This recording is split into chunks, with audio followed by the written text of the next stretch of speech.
শ্ৰীমন্ত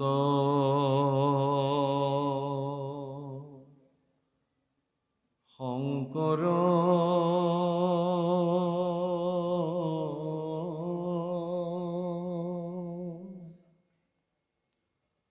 হৰি ভকতৰ জানা যেন কল্পতৰু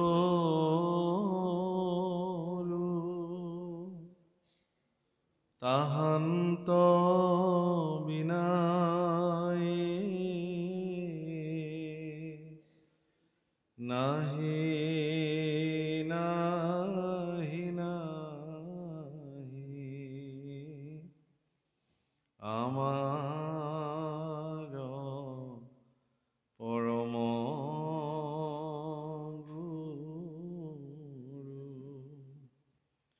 ৰাম আমাৰ পৰম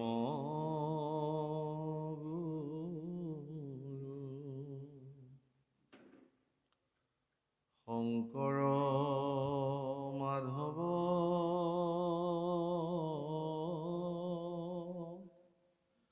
অভেদ ঈশ্বৰ গুৰু নাহি দুইটো পৰ দুহান নামক কীৰ্তন কৰিয়া কৃত কৃত হুৱে নৰ ৰাম কৃত কৃত হুৱে নৰ বাহিৰে ভিতৰে তুমি হৰি গুৰু আছা চৈতন্য ৰূপে দিয়ক সুমতি তুমি বিনে গতি নাহিকে কৈলাসৰূপে ৰাম নাহিকে কৈলাসৰূপে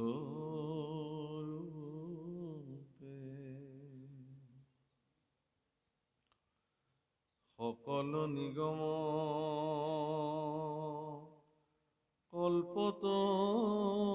কল্পতৰু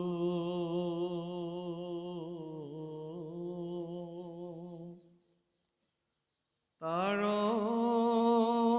ফলম ভাগৱত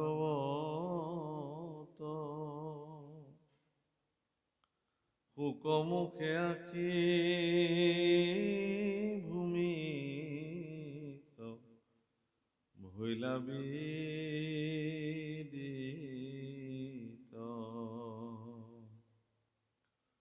ৰসত চতুৰ যিটো জন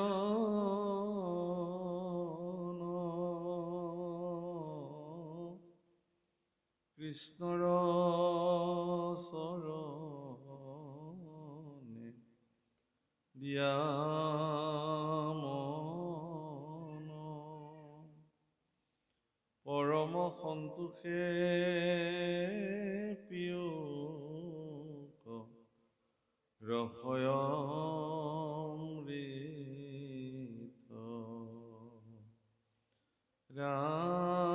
ৰাম পৰম সন্তোষে পিয়ুক ৰসয় অমৃত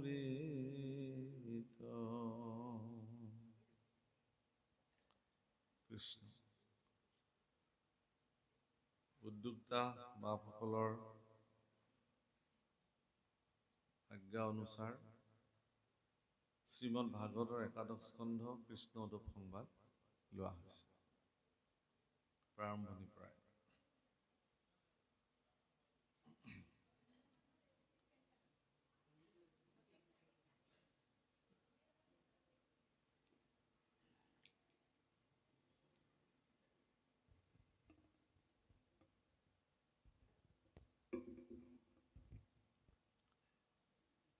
হে ৰাম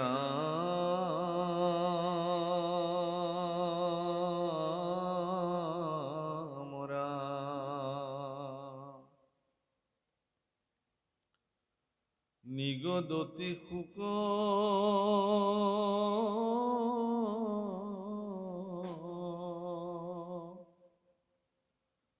কথায় অনন্তৰে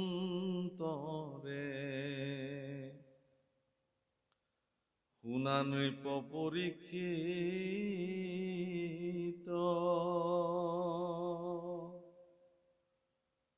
পৰম ভকত উদ্ধৱে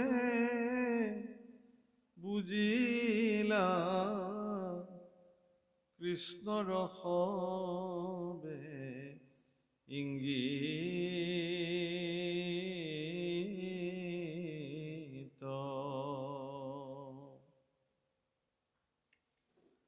ৰাম দেখি বিমংগল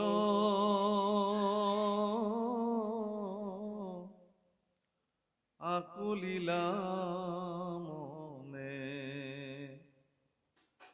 মাধৱৰ ভক্তি কাজ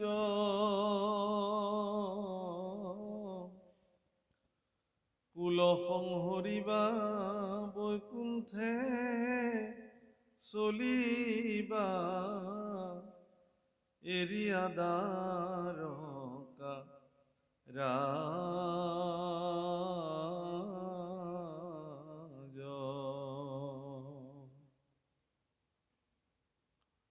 হে মোৰ পৰম সেৱাৰস্থলীৰ বাপসকল আইসকল,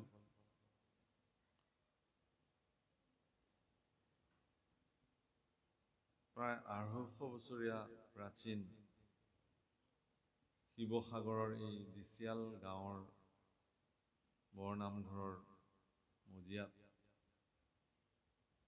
ভগৱন্ত পুৰুষৰ সাক্ষাৎ বাংময় মূৰ্তি শ্ৰীমদ ভাগৱতৰ পাঠ অনুষ্ঠানৰ আয়োজন হৈছে আৰু আমাৰ নিচিনা এগৰাকী মূঢ়মতীক আপোনাসৱে আমন্ত্ৰণ কৰি আনি ভাগৱতৰ দৰে বিশাল সমুদ্ৰত অৱগাহন কৰাৰ সুযোগ প্ৰদান কৰিলে। শিৱসাগৰৰ বিভিন্ন প্ৰান্তৰ পৰা আহি ইয়াত সমবেত হোৱা অঞ্চলবাসী ভক্তপ্ৰাণ ৰাইজৰ সহযোগত অনুষ্ঠিতব্য এই ভাগৱতৰ অনুষ্ঠানৰ সমূহ ভক্ত বান্ধৱীলৈকে আমি আমাৰ সশ্ৰদ্ধ প্ৰণিপাত নিবেদন কৰোঁ। আপোনাক সকলোকে বাপসকল আইসকল, ভগৱন্ত পুৰুষৰ যি বাণী, সেই বাণীসমূহ ভাগৱতৰ পাতে পাতে সন্নিৱিষ্ট হৈ আছে। সেইকাৰণে ভাগৱতৰ প্ৰবক্তা স্বয়ং ভগৱান নিজেই ভগৱানঃ প্ৰোক্তঃ ইতি ভাগৱত, ভগৱানৰ দ্বাৰাই ভাগৱত প্ৰোক্ত হৈছে।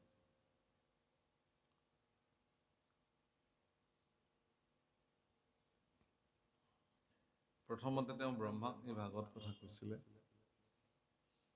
ব্ৰহ্মা দিলা নাৰদক ইটো ফলৰ ৰহস্য, নাৰদে ব্যাসক আনি দিলা, নগৈলা তিলেক ভাগি ইডালে সিডালে লাগি সুখ মুখে ভূমিত পৰিলা। বৈকুণ্ঠৰ মহাভাগৱত ইজনৰ পিছত সিজনৰ তালৈকে যদিও আহিলে, কিন্তু কিঞ্চিত মানুহ বিভংগন নহল, বিকৃত নহল। প্ৰভুসকল, আজিৰ তাৰিখত আটাইতকৈ গুৰুত্বপূৰ্ণ কথা এইটোৱেই যে যি ধৰণে চতুশ্লোকী ভাগত ভগৱন্ত পুৰুষে ব্ৰহ্মাক প্ৰদান কৰিছিল, সেই ভাগৱত কথা যেতিয়া ব্ৰহ্মাদেৱে তেওঁৰ মানস পুত্ৰ দেৱৰ্ষি নাৰদৰ আগত কৈছিল, ঠিক একেই প্ৰক্ৰিয়াৰে দেৱৰ্ষি নাৰদে সেই কথা যেতিয়া মহৰ্ষি বেদব্যাসৰ আগত প্ৰকাশ কৰিছিল, কলিৰ সন্ধ্যাত বেদব্যাসে তেওঁৰ পুত্ৰ শুকদেৱক এই ভাগৱত কথা পঢ়ুৱাইছিল, কৈছিলে। আৰু সেই একেখিনি ভাগৱত কথাকে পৰম নিৰ্গুণবাদী পুৰুষ মহামুনি শুকদেৱে পৰীক্ষিতৰ আগত বৰ্ণন কৰিছে। পৰীক্ষিতৰ পৰা সূতে গ্ৰহণ কৰিছে। সূতে শৌনক প্ৰমুখ্যে ঋষিসকলক নৈমিষাৰণ্যত এই ভাগৱত কথা বৰ্ণন কৰিছে। এই ধৰণে পৃথিৱীত ভাগৱত ভগৱন্তৰ পৰা আহিছে। কিন্তু মন কৰিবলগীয়া কথা এইটোৱেই যে এই যে ইজনৰ পিছত সিজন ভাগৱত কৈছে, ভাগৱত কিন্তু বিকৃত হোৱা নাই। যি ধৰণে ভগৱন্ত পুৰুষে ভাগৱত পৃথিৱীত প্ৰকাশ হোৱাটো বিচাৰিছে, সেই ধৰণে এইখিনিলৈকে ভাগৱত আহিছে সম্পূৰ্ণকৈ। এই কথাটো কোৱাৰ প্ৰয়োজনীয়তা এইটোৱেই যে অনাগত কাললৈকেও ভাগৱত কথা যদি কোনোবাই সমাজত ব্যক্ত কৰে, এই কথাখিনিলৈকে মন কৰিব লাগে, যাতে কোনো কাৰণত ভাগৱতক বিকৃত ৰূপত সমাজত প্ৰতিষ্ঠা কৰা, উপস্থাপন কৰা নহয়। যি নহওক প্ৰভুসকল, ভাগৱতৰ প্ৰত্যেকটো অধ্যায়ে অত্যন্ত গূঢ়তত্ত্ব সম্পন্ন। তাতে আকৌ একাদশ স্কন্ধৰ কৃষ্ণ উদ্ধৱ সংবাদ ই আৰু গভীৰৰ পৰা গভীৰতম এক অধ্যায়। গতিকে আজি সেই কৃষ্ণ উদ্ধৱ সংবাদ আমাৰ সন্মুখত বেকত হৈছে। প্ৰাৰম্ভণিতে কোৱা হ'ল যে মহাৰাজ পৰীক্ষিতে শুকদেৱৰ পৰা এই কথা শ্ৰৱণ কৰিছে। শুকদেৱে পৰীক্ষিতক কৈছে যে পৰম ভকত উদ্ধৱে বুজিলা কৃষ্ণৰ সবে ইংগিত, দেখি বিমংগল আকলিলা মনে মাধৱৰ ভক্তি কাজ, কুল সংহৰিবা বৈকুণ্ঠে চলিবা এৰিয়া দ্বাৰকাৰাজ। ভগৱন্ত পুৰুষে নিজৰ কুল বিনাশ কৰি এতিয়া তেওঁ নিজেও বৈকুণ্ঠলৈ যাবলৈ সাজু হৈছে। পৃথিৱী এৰি ভগৱান বৈকুণ্ঠলৈ যাবলৈ সাজু হ'ল এগৰাকী পৰম ভকত উদ্ধৱৰ কাৰণে। ই এক বিমংগল, আৰু এই বিমংগল দেখি তেওঁ মাধৱৰ ভক্তিৰ যি কাৰ্য তাক হৃদয়ত ধাৰণ কৰিলে আৰু ক'বলৈ আৰম্ভ কৰিলে, হা কৃষ্ণ স্বামী বুলন্ত লোতক নয়নৰ পৰা পৰে,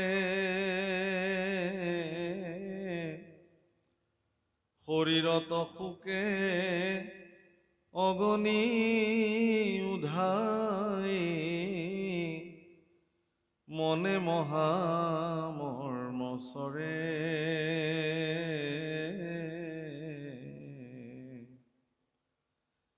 তেজীয়া নিশ্বাস চাপিলন্ত পাখ, সন্তাপে আকুল ভাৱ,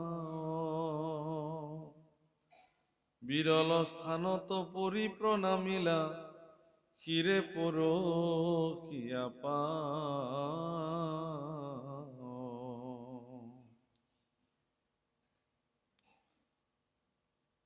ভগৱান কৃষ্ণ তেওঁৰ পৰা আজিৰ পৰা বঞ্চিত হৈ যাব, এই কথা ভাবি উদ্ধৱৰ চকুত চকু পানী আহিছে। চিঞৰি চিঞৰি কান্দিছে, হা কৃষ্ণ স্বামী। অত্যন্ত আকুল আৰু সন্তাপ ভাৱনাৰে ঘনে ঘনে নিশ্বাস ত্যাগ কৰি উদ্ধৱে ভগৱন্ত পুৰুষৰ বিৰল স্থান, অৰ্থাৎ বিৰল স্থান মানে কৈ দিছে ইয়াতে, বিৰল স্থানত পৰি প্ৰণামিলা শিৰে পৰশীয়া পাও। ভগৱানৰ অভয় চৰণ দুখানি বিৰল স্থান পৃথিৱীত। ইয়াতকে আৰু বিৰল স্থান বেলেগ নাই। ভগৱন্ত পুৰুষৰ দুখানি অভয় চৰণত উদ্ধৱে অত্যন্ত সভক্তিৰে শিৰ স্পৰ্শ কৰি কান্দিব ধৰিলে। হীৰা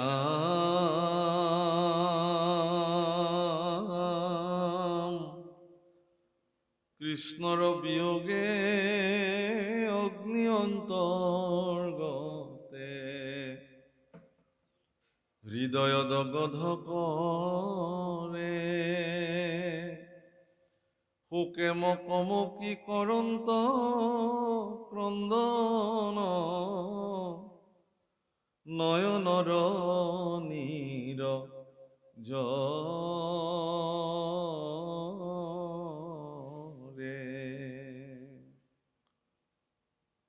অত্যন্ত হৃদয়ৰ অগ্নিৰ যেন অগ্নিয়ে তেওঁক ভিতৰৰ পৰা দহি আহিছে।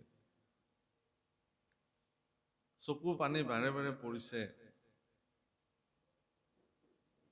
কান্দি শোকে মোকামুকি হৈ ভগৱানৰ চৰণত উদ্ধৱে প্ৰাৰ্থনা কৰিছে। ৰাম কটুক্ষণে আখি মুখ মুচি পাছে, উঠিলা নমায়া মাথ,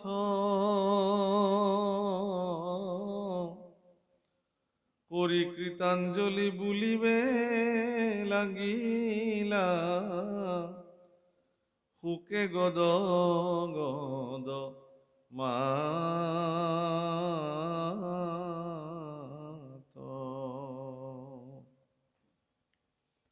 বংশক সংহৰি তুমি ভূমি, যাই বাহা জানিলো আমি, ঋষি শাপ বাপ ব্যৰ্থ নকৰিলা, যিহেতু জগত স্বামী। হে ভগৱান, হে কৃষ্ণ, তুমি এতিয়া এই পৃথিৱী এৰি গুচি যাবা। এইটো নিশ্চিত, তুমি যাম বুলিছা, তুমিতো যাবাই।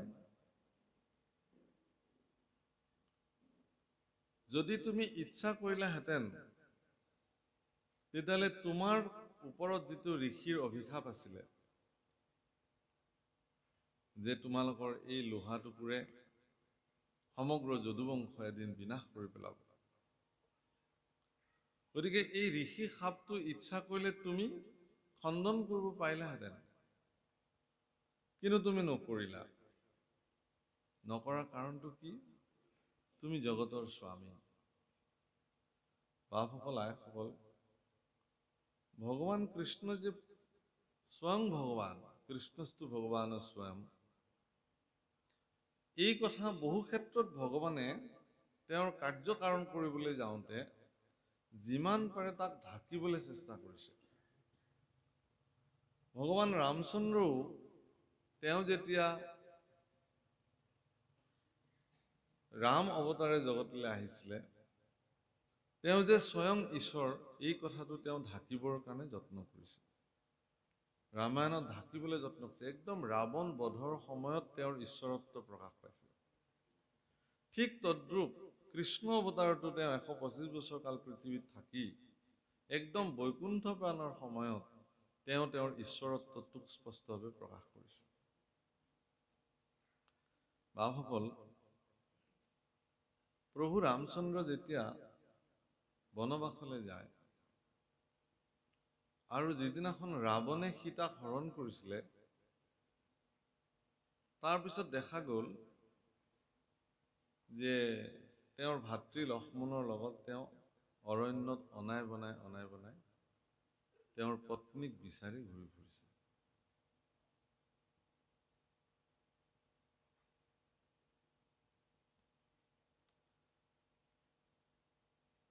তেওঁ যদি সঁচাকে ভগৱানে আছিলে, তেখেতে কি নাজানে নেকি যে ৰাৱণে সীতাক লৈ গ'ল? এগৰাকী ঈশ্বৰ পুৰুষে তেওঁৰ পত্নীক কোনোবাই লৈ গ'ল আৰু তেওঁ বনে বনে বিচাৰি ফুৰিছে, সীতা তুমি ক'ত আছা? ভাবিবলৈ কথাটো অকণমান অদ্ভুত যেন নালাগেনে বাৰু? এই সন্দেহ আটাইতকৈ বিশিষ্ট এগৰাকী দেৱীৰ মনলৈ আহিলে। তেওঁ হ'ল সতী, শিৱৰ পত্নী। কৈলাশত বহি থকা অৱস্থাতে শিৱৰ পত্নী সতীৰ মনলৈকে এই সন্দেহ ভাৱনা আহিলে। তেওঁ স্বামীক সুধিলে, হে স্বামী, যদি এয়াই জগতৰ ঈশ্বৰ প্ৰভু ৰাম হয়, তেখেতৰ পত্নীক যে ৰাৱণে হৰণ কৰি লৈ গৈছে লংকালে, সেই কথা তেওঁ নাজানে নেকি? তাৰপিছতো তেওঁ কিয় সীতাক বিচাৰি ফুৰিছে? শিৱই কৈছে যে এইবোৰ প্ৰভুৰ লীলা, আমিনো কি বুজি পাম? এইবোৰ তেওঁ কি বা কৰি এইবোৰ কৰিছে, আমিনো কেনেকে মূঢ়মতি বুজি পাম? সতীয়ে তেতিয়া বৰ ডাঙৰ কথা এটা শিৱক ক'লে যে মই পৰীক্ষা কৰি চাব খোজো, এখেত পৰম ব্ৰহ্ম ৰাম হয় নে নহয়।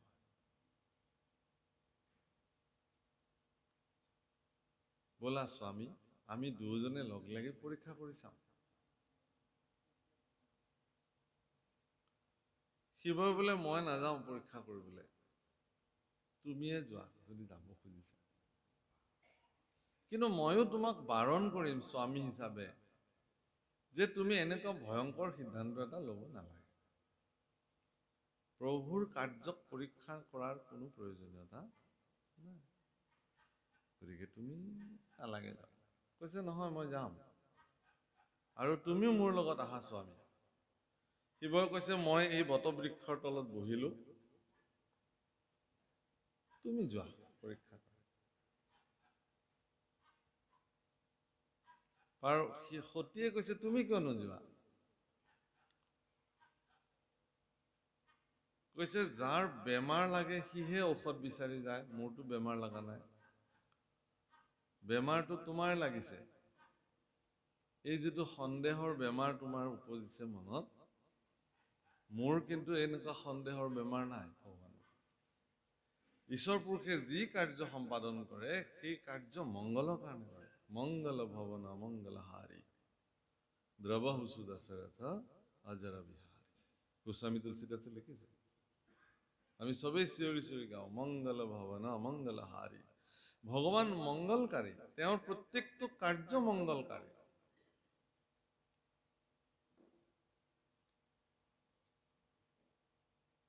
যদি গুৰু গৃহৰ পৰা শিক্ষা দীক্ষা গ্ৰহণ কৰি প্ৰভু ৰাম যদি আহি ৰজা হ'লহেঁতেন, বিয়া বাৰু পাতি, ঈশ্বৰৰ কাৰ্য সিমানতে শেষ হ'লহেঁতেন, মানুহে আৰু তেওঁক লৈ কথা ক'বলগীয়া একো নাথাকিলে।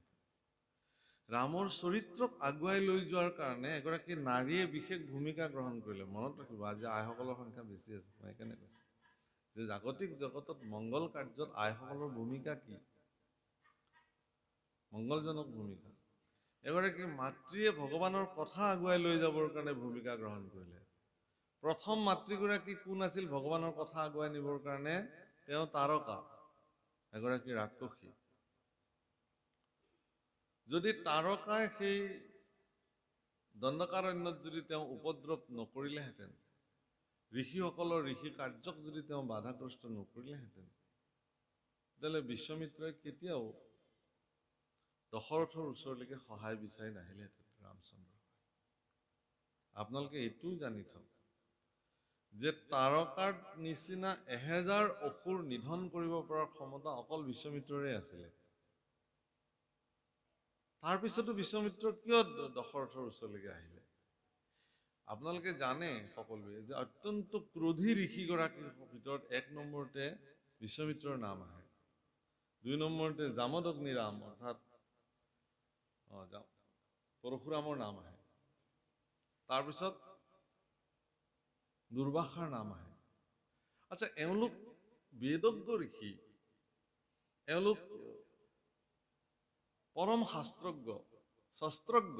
তেওঁলোকে শাস্ত্ৰ আৰু শস্ত্ৰ, মানে শাস্ত্ৰ যেনেকে তেওঁলোকে জানে, অস্ত্ৰবিদ্যাও তেওঁলোকে জানে, পাৰ্গত। পৰম পৰাক্ৰমী বীৰ পুৰুষ তেওঁলোক কিয় ইমান ক্ৰোধী? প্ৰভুসকল মনত ৰাখিব, ক্ৰোধ সেইসকলে কৰিব পাৰে যিসকলে ক্ৰোধক নিয়ন্ত্ৰিত কৰি ৰাখিব পাৰে। যদি ক্ৰোধক নিয়ন্ত্ৰণ কৰিব পৰা কাৰোবাৰ ক্ষমতা নাই, তেতিয়াহ'লে তেওঁৰ মস্তিষ্কত উৎপন্ন হোৱা ক্ৰোধে তেওঁক বিনাশৰ ফালে লৈ গুচি যায়। মনত ৰাখিব এই কথা।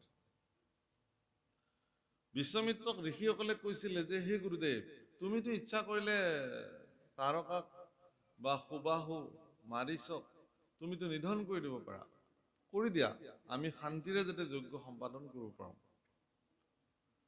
কিন্তু বিশ্বমিত্ৰই কি ক'লে যে, মই জগত কল্যাণৰ কাৰণে যি আৰ্ষ সিদ্ধান্ত গ্ৰহণ কৰিছো, সমস্ত বিশ্বক আৰ্য সভ্যতাৰ দ্বাৰা কৃণ্যন্তু বিশ্বম আৰ্য, আৰ্য কৰিবৰ কাৰণে, সভ্য কৰিবৰ কাৰণে, সনাতনী পৰম্পৰা বিস্তাৰিত কৰিবৰ কাৰণে, সাধনা শক্তিৰ দ্বাৰা সমস্ত জগতক কল্যাণকাৰী কৰিবৰ কাৰণে মই যি যজ্ঞ ইয়াতে আৰম্ভ কৰিছো, এই যজ্ঞ কাৰ্যত যদি যেতিয়ালৈকে যজ্ঞ কাৰ্যৰ পূৰ্ণাহুতি নহয়, তেতিয়ালৈকে মোৰ মনত যদি কিঞ্চিত মানুহ ক্ৰোধ উৎপন্ন হয়, তেতিয়াহ'লে যজ্ঞত মোৰ সফল নহ'ব, সফল হ'ব নোৱাৰে। প্ৰভুসকল, যজ্ঞ মানে কেৱল কাঠখৰিত ঘি ঢালি পেলাই কৰা যজ্ঞই যজ্ঞ নহয়। কিন্তু আপুনি যদি নাম জপ কৰিছে, সিও যজ্ঞ। আপুনি ঘৰত যে ৰন্ধা বঢ়া কৰে, সিও যজ্ঞ। আপুনি যে কৃষ্ণ চিন্তন কৰিছে, সিও যজ্ঞ। আপুনি যদি দৰিদ্ৰৰ কল্যাণৰ কাৰণে জীৱনত কিবা ব্ৰত সাধন কৰিছে, সিও আপোনাৰ কাৰণে যজ্ঞ। আপুনি যদি নাম সংকীৰ্তন সমাপ্ত কৰিবৰ কাৰণে নাম সংকীৰ্তনৰ ব্যৱস্থা কৰিছে, সিও যজ্ঞ। যজ্ঞ শব্দৰ অৰ্থটো কি হ'ল? কল্যাণকাৰী কাৰ্য, তাকে যজ্ঞ বোলে। সি অগ্নিহোত্ৰ যজ্ঞ হ'ব পাৰে, কল্যাণকাৰী যজ্ঞ হ'ব পাৰে, নাম যজ্ঞ হ'ব পাৰে, আজিতো ভাগৱত যজ্ঞ চলি আছে ইয়াত। এই ভাগৱত যজ্ঞ কৰিবৰ কাৰণে দিচিয়াল গাঁওবাসী ৰাইজে সংকল্প লৈছে। যদি উদ্যোক্তাসকলৰ কাৰ্যত যদি বিঘ্নিত হৈ যায়, তেওঁলোকৰ মানসিক চিন্তাত যদি ক্ৰোধ আহে, বিসংগতি আহে, তেতিয়াহ'লে এই যজ্ঞ সফলভাৱে সমাপ্ত নহ'ব। গতিকে এই যজ্ঞ পূৰ্ণাহুতি হ'বৰ কাৰণে, সফল হ'বৰ কাৰণে তেওঁলোকে যি সংকল্প গ্ৰহণ কৰিছে, সেই সংকল্পত তেওঁলোকে যিকোনো পৰিস্থিতি, প্ৰতিকূল পৰিস্থিতিক তেওঁলোকে নিয়ন্ত্ৰিত কৰিব পৰাকে তেওঁলোক স্থিৰ আৰু স্থিতপ্ৰজ্ঞ হৈ তেতিয়ালৈকে থাকিব লাগিব, যেতিয়ালৈকে এই কাৰ্য পূৰ্ণাংগ ৰূপত সমাপ্ত নহয়। সেইকাৰণে বিশ্বমিত্ৰ ঋষিয়ে সম্পূৰ্ণ ক্ৰোধক নিয়ন্ত্ৰিত কৰি তেওঁ দশৰথৰ ওচৰলৈকে আহিছে। বাপসকল, আমাৰ যিবিলাক ভাওনা কৰা হয়, তাত বিশ্বমিত্ৰৰ চৰিত্ৰ যেতিয়া উপস্থাপন কৰে, আপোনালোকে দেখিব যে কোন ডিৰেক্টৰে বা কোন পৰিচালকসকলে এইটো কৰে মই নাজানো, একদম আৰম্ভণিৰ পৰা এটা ক্ৰোধী এগৰাকী ঋষি হিচাপে তেওঁক উপস্থাপন কৰা হ'লে যত্ন কৰে, কিন্তু নহয়।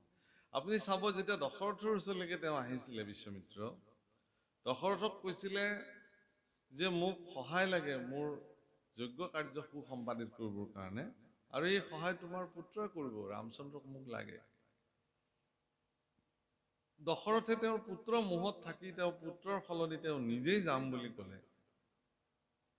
তেতিয়া বিশ্বমিত্ৰই ক'লে যে, হে দশৰথ, তোমালোকৰ কুল আৰু বংশত আজিলৈকে যোনে যি বাক্য দিছে, সেই বাক্য পালন কৰিবৰ কাৰণে প্ৰযত্ন কৰিছে, তুমি একমাত্ৰ ৰজা হবা যিয়ে বাক্য দি পেলাই বাক্য ৰাখিব নোৱাৰা। গতিকে মই যাওঁ। এই বুলি উঠিব লওঁতে বশিষ্ঠই কৈছে যে আপুনি বহক, আৰু দশৰথক বুজাইছে যে শ্ৰী ৰামৰ কল্যাণৰ কাৰণেহে তেওঁ ৰামক বিচাৰি আহিছে, তুমি ৰামক দি দিয়া। দশৰথে তেওঁক দিছে। এগৰাকী নাৰীয়ে ৰামৰ কথা আগুৱাই লৈ গ'ল। ৰামচন্দ্ৰক বিশ্বমিত্ৰই লৈ আহিলে লক্ষ্মণ সহিতে, গৈ একদম সীতাক হৰধনু ভংগ কৰি লৈ আহিলে। তাৰ পিছত তেওঁ আহি বিবাহ বাৰু পাতি ৰজা হ'লহেঁতেন, ৰাতিয়ে ঘটনাটো ঘটিলে। কইকেয়ীৰ দৰে এগৰাকী মাতৃয়ে ৰামক ইমান ভাল পায়, তেওঁ বনবাসৰ কাৰণে প্ৰস্তুত কৰি তুলিলে। আকৌ কথা আগবাঢ়ি গ'ল ভগৱানৰ কাৰ্য। বনবাসত ৰাম প্ৰৱেশ কৰিলে মানে কি? চিত্ৰকূট, দণ্ডকাৰণ্য, পঞ্চৱতী প্ৰমুখ্যে একদম দক্ষিণ ভাৰতৰ সেই সাগৰৰ তীৰলৈকে, কিষ্কিন্ধা পৰ্যন্ত যিমান দুষ্ট দৈত্য দানৱৰ প্ৰাদুৰ্ভাৱ আছিলে, ৰাক্ষসৰ প্ৰাদুৰ্ভাৱ আছিলে, শৰ দুখনকে প্ৰমুখ কৰি সকলোকে প্ৰভু ৰামচন্দ্ৰই এক মূৰৰ পৰা নিধন কৰিছিলে। প্ৰভুসকল, ঈশ্বৰ পুৰুষৰ ঈশ্বৰত্ব আমি সামান্য দৃষ্টিৰে দেখা কিছুমান সামান্য কাৰ্যকো সামান্য বুলি ভাবিব নোৱাৰি। তাৰ অন্তৰালত অনেক কথা সন্নিৱিষ্ট হৈ থাকে। কিন্তু একান্ত ভক্তসকল যিবিলাক আছে, তেওঁলোকে ভগৱানৰ যিকোনো কাৰ্যৰ এটা ইংগিত মাত্ৰ পালেই ঈশ্বৰৰ ঐশ্বৰিক কাৰ্যৰ কি ফলশ্ৰুতি হ'ব পাৰে, কি পৰিণাম হ'ব পাৰে, তাক অনুভৱ কৰিব পাৰে। সেইকাৰণে আজি আৰম্ভণিতে এটা শব্দ কৈছে, পৰম ভকত উদ্ধৱে বুজিলা কৃষ্ণৰ সবে ইংগিত। শব্দটো কৃষ্ণৰ ইংগিত পৰম ভক্ত উদ্ধৱে বুজি পালে যে ভগৱানে আজি তেওঁৰ 125 বছৰীয়া কাৰ্যকালৰ সমাপ্তি ঘটাই পৃথিৱীৰ পৰা বৈকুণ্ঠলৈ গমন কৰিব। এই 125 বছৰ কালত ভগৱানে পৃথিৱীত থাকি কংস, চানু, জৰাসন্ধৰ দৰে পৰম শক্তিশালী দানৱসকলক তেওঁ নিধন কৰিছে। পুতনাৰ পৰা আৰম্ভ কৰি তৃণাৱৰ্ত, অঘাসুৰ, বকাসুৰ, শংখচূড়কে প্ৰমুখ কৰি এক মূৰৰ পৰা তেওঁ সকলোকে নিধন কৰি পৃথিৱীক সন্তসকলৰ কাৰণে এৰি দিছে। পুনঃ ধৰ্মৰ প্ৰতিষ্ঠা কৰিছে। পৰিত্ৰাণায় সাধূনাম বিনাশায় চ দুষ্কৃতাম ধৰ্ম সংস্থাপনাৰ্থায় সম্ভৱামি যুগে যুগে। আৰু আজি তেওঁৰ ঈশ্বৰত্ব প্ৰকাশ পাব ক'ত? যে তেওঁ যিখিনি কথা উদ্ধৱৰ কাৰণে আগবঢ়াব, মই এইকাৰণে ঈশ্বৰত্ব প্ৰকাশ পাব বুলি কৈছো, যে উদ্ধৱলৈ যিখিনি কথা ভগৱন্ত পুৰুষে আগবঢ়াব, সেই কথাখিনি মানৱ জীৱনৰ প্ৰত্যেকগৰাকী মানুহে পালন কৰিবলগীয়া এক বিশেষ পথ, মাৰ্গ। উদ্ধৱে কৈছে যে তুমি জগতৰ স্বামী, সেইকাৰণে ঋষিসাপ তুমি ব্যৰ্থ নকৰিলা। কিয় ক'লে এইটো কথা উদ্ধৱে? ইয়াৰ আগত এটি বিশেষ পৰিঘটনা ঘটিছে, তাৰ প্ৰাসংগিকতাত উদ্ধৱে এই কথাখিনি আনিছে। পিতামহ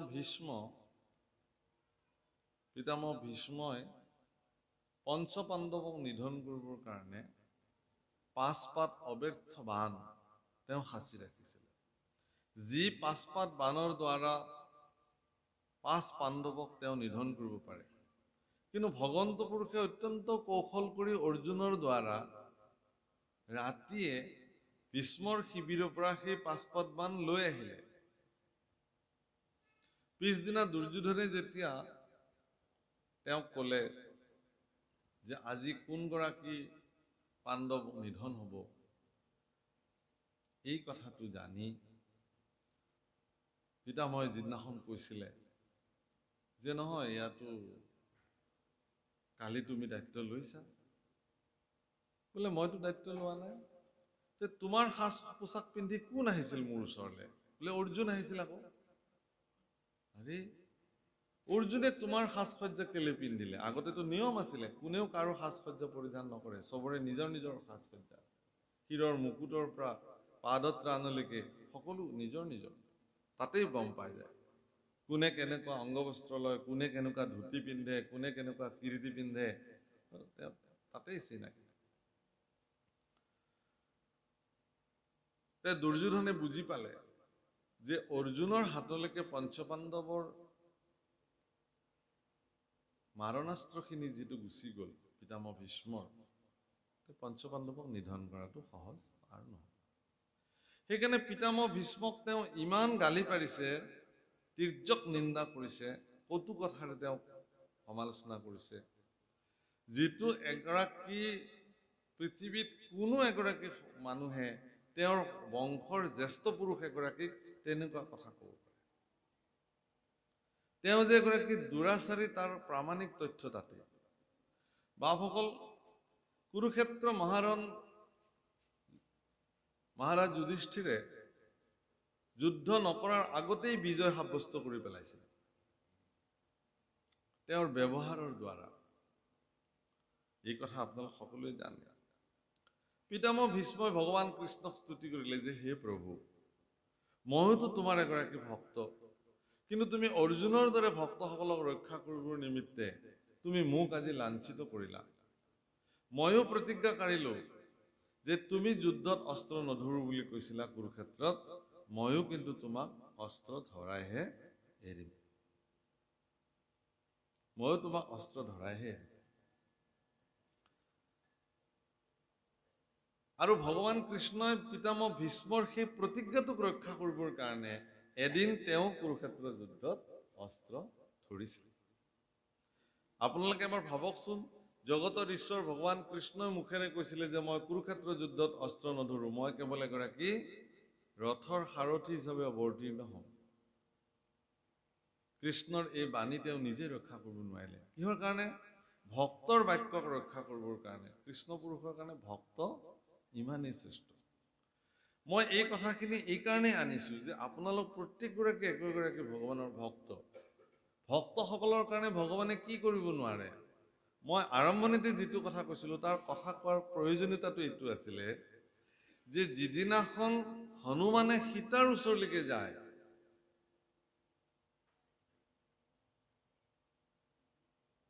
আৰু সীতাক যেতিয়া ক'লে যে হে মা, যদি তুমি অসুবিধা পাইছা তেতিয়াহ'লে মোৰ কান্ধত উঠা, মই তোমাক লৈ যাওঁ প্ৰভু ৰামৰ ওচৰলৈকে। তেতিয়া দেৱী সীতাই কথা কৈছিলে যে নহয় হে হনুমান, তোমাৰ ওপৰত মোৰ বিশ্বাস আছে, তুমি মোক লৈ যাব পাৰিবা, কিন্তু মই এগৰাকী শালংকৃতা বৰনাৰী, মোৰ স্বামীৰ অনুমতি অবিহনে কোনো পুৰুষৰ শৰীৰ মই স্পৰ্শ কৰিব নোৱাৰো, সেইকাৰণেহে তোমাৰ কান্ধত উঠি মই মোৰ স্বামীৰ ওচৰলৈকে নাযাওঁ। এবাৰ ভাবকচোন কেনেকুৱা মৰ্যাদাশালী আমাৰ ভাৰতবৰ্ষৰ নাৰীসকল। বোলে বোলা বোলা সোনকালে তোমাৰ কান্ধত মই উঠো আৰু সোনকালে মোক লৈ বোলা। এইটো কোৱা নাই কিন্তু যে মোৰ স্বামীৰ অনুমতি অবিহনে মই কোনো পৰপুৰুষৰ শৰীৰ স্পৰ্শ কৰিব নোৱাৰো কাৰণে মই তোমাৰ লগত নাযাওঁ। কিন্তু তুমি প্ৰভু মোৰ স্বামীক ক'বা তেওঁ যিমান পাৰে সোনকালে মোক ৰাৱণৰ কবলৰ পৰা উদ্ধাৰ কৰি লৈ যাওক। কিন্তু তাৰ আগতে সীতাই এটা ডাঙৰ কথা কৈছে যে হে হনুমান, তুমি পোন প্ৰথমে মোৰ দেৱৰ লক্ষ্মণক মই ক্ষমা প্ৰাৰ্থনা বিচাৰিছো বুলি ক'বা। বহুত তাৎপৰ্যপূৰ্ণ কথা এটা ক'বলৈ গৈছো।